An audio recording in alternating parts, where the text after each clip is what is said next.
जय हिंद, जय भारत, जय राजस्थान। नमस्कार आप सभी दर्शकों, मित्रों, आप सभी का एक बार फिर से राजनीतिक हलचल प्रोग्राम में स्वागत है। मैं आपका दोस्त, आपका पत्रकार अमित अग्रवाल। जिस तरीके से राजस्थान विधानसभा चुनाव 2023 हुए हैं, वहीं एक बार फिर से बदलाव आया है। वहीं राजस्थान का जो रिवाज है, 5 साल बीजेपी, 5 साल कांग्रेस, वह नहीं बदला है, वह अभी भी जारी है।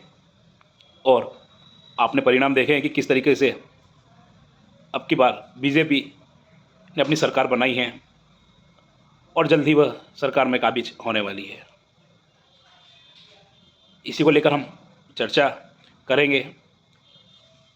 झालावाड़ जिले की डग विधानसभा सीट को लेकर।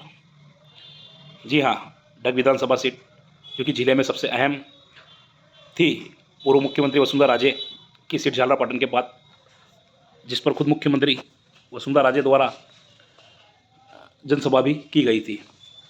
अहम इसलिए थी कि यहाँ पर भाजपा के पूर्व विधायक आरसी सोनारीवाल, जो कि निर्दलीय लड़ रहे थे, और उनका साथ हिंदू संगठन के पदाधिकारी दे रहे थे, और भाजपा के पदाधिकारी भी खुलकर साथ थे, जिसमें भाजपा ने भारी बहुमत से जीत प्राप्त की है। कांग्रेस दूसरे नंबर पर रही है और निर्दलीय इस पर तीसरे नंबर पर रहा है। तो जानेंगे और बात करेंगे, उसको लेकर पूरा विश्लेषण करेंगे, क्योंकि अभी भाजपा की जीत के बाद सिर्फ भाजपा और निर्दलीय की ही बात की जा रही थी। इसमें कांग्रेस को लेकर भी हम बात करेंगे। जो बीजेपी के साथ भीतरघात की उम्मीद चल रही थी, वह भीतरघात कहीं ना कहीं सबसे ज़्यादा कांग्रेस में देखने को मिली है।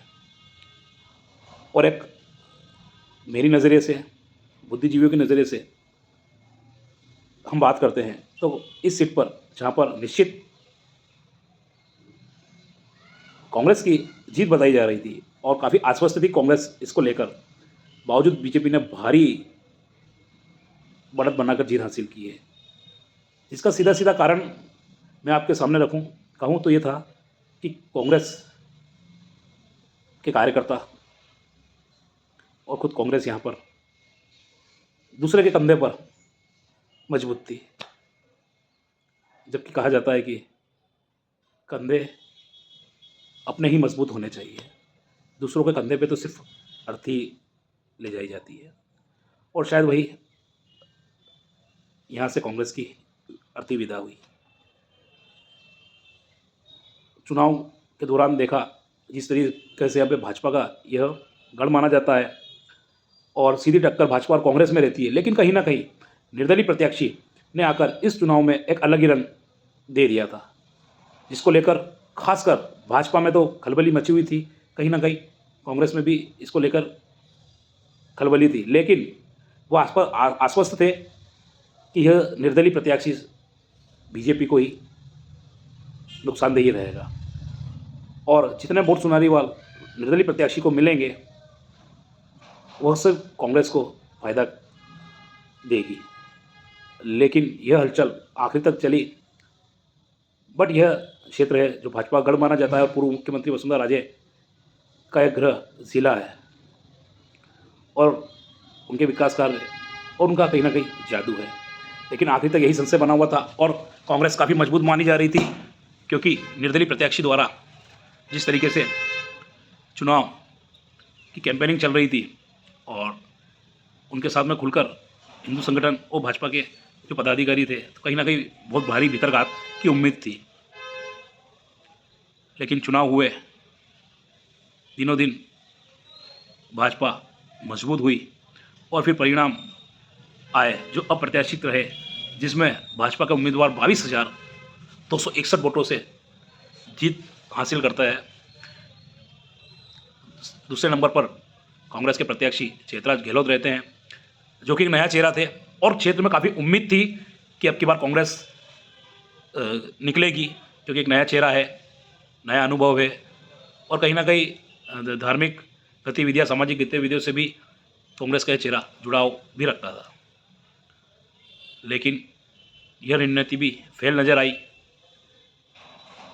और तीसरे जो निर्दलीय प्रत्याशी थे वो तीसरे नंबर पर रहे, जिन्होंने 23,701 वोट प्राप्त किए, जो कि कहीं ना कहीं कमी है जिस तरीके से चुनाव की रंगत थी और तैयारी की जा रही थी, और उतनी ही बड़ी जीत बीजेपी की हुई।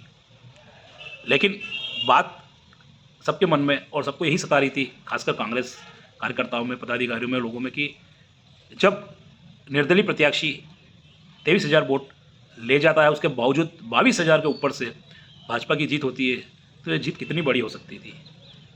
कहीं ना कहीं कांग्रेस को इसका भीतरघात मिला है, और भीतरघात का यही परिणाम निकल के आया कि उनको खुद पर विश्वास नहीं होकर दूसरे प्रत्याशी पर उनका विश्वास था, जो कहीं ना कहीं उनके लिए नुकसानदेही बन गया। और यह क्षेत्र खासकर वसुंधरा राजे सिंधिया का है, तो एक बार फिर से वसुंधरा राजे का जादू चला। जो लोग कटे उतनी ही मार्जिन में लोग बढ़े और बीजेपी को वोट दिया, और कहीं ना कहीं कालूराम मेघवाल भाजपा से विधायक, उनको अब की बार अपनी जाति के भी बहुत अच्छे वोट मिले हैं, और एक अच्छा ये चुनाव परिणाम रहा। लेकिन खासकर जिनकी नींदें उड़ी हुई थी, जिनकी नींदें उड़ी हुई है, उड़ने का कारण सिर्फ यही था कि इस चुनाव में देखा जा रहा था कि एक भाजपाई जो पार्टी थी वो उसके कारण जीतने के लिए लगे हुए थे, और कांग्रेस के जो कार्यकर्ता थे उनकी उम्मीद निर्दलीय प्रत्याशी से ज़्यादा थी, खुद पे भरोसा कम था, जो कहीं ना कहीं पराजय के लिए भी नज़र आया। तो इस विश्लेषण में यही आपको बताना था, और इसका मुख्य अहम कारण भी यही था। हमने कई लोगों से इस पर चर्चा की, तो उनका यही कहना था कि निसंदेह परिणाम रोचक आए हैं, और रोचक होने के थे, लेकिन कांग्रेस मजबूत नज़र आ रही थी। लेकिन कांग्रेस का कहीं ना कहीं जो पीछे रहने का कारण रहा, वो खुद पर कम विश्वास था, और निर्दलीय प्रत्याशी पर ज़्यादा विश्वास, ये कांग्रेस के लिए यहाँ पर घातक साबित हुआ। और निर्दलीय प्रत्याशी भी जिस तरीके से लड़ रहे थे, उनके साथ काम कर रहे थे, उनको काफ़ी उम्मीद थी कि वोट हमें भरपूर मिलेंगे। लेकिन आपको बता दें कि कहीं ना कहीं उनका उद्देश्य सिर्फ एक पार्टी को हराना था, जिसका भी शिकार वो खुद हो गए और हार गई। तो कुल मिलाकर चुनाव परिणाम है और चुनाव है, इसमें हम यही कहेंगे कि जो जीत के लिए लड़ेगा और जीत के लिए खड़ा रहेगा वही जीतेगा। राजनीति है, राजनीति में सब कुछ जायज़ है, धोखा भी मिलता है, सब कुछ मिलता है, लेकिन यह आपकी काबिलियत के ऊपर है कि आप इसको कैसे सहज पाते हैं। जय हिंद, जय भारत। आपका दोस्त, आपका मित्र अमित अग्रवाल, आपका पत्रकार।